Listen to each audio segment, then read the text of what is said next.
Mr. Co-Chair, Excellencies, ladies and gentlemen, this summit is a historic event as now economic, social development promises to be inclusive of all. The only way to end poverty and hunger is by ensuring participation of the most marginalized people in the implementation of SDGs. I mean, their participation in decision-making process. While MDGs achieved a lot, they failed to reach to the bottom 10%, leaving the most marginalized excluded. Today, 8 in 10 people with disabilities in developing countries live in poverty.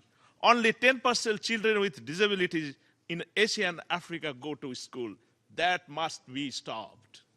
As Mahatma Gandhi said, no culture can live if it attempts to be exclusive. It is a milestone of human history that the overarching aim of SDG is leave no one behind. Now, we need local and global solidarity. We need participation between people of North and South, ownership by the most marginalized people at the grassroots level, participation of people with disabilities so that no groups are at risk of being left behind. Working in partnership with marginalized people, we have to look at the barriers they face. Only they can tell us how to overcome these barriers. So we need to work in partnership with them to end poverty and hunger. We need their participation from the grassroots to the global level. Firstly, member states should engage persons with disabilities to develop national and regional targets of SDGs. Secondly, at the grassroots level, the participation of marginalized people is imperative, as they know their community and what works for them. Member states must ensure they are included in the decisions that affect their lives.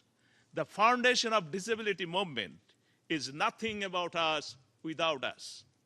Finally, at the global level, we need our representation.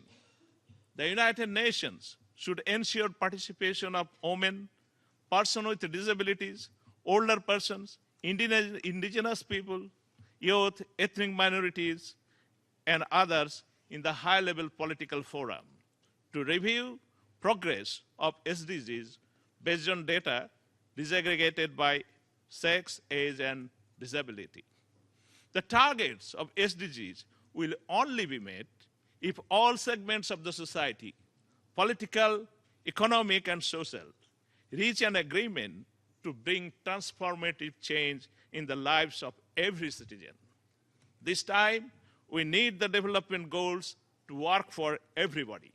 And by targeting the most marginalized, can we achieve? Thank you, Mr. Chair.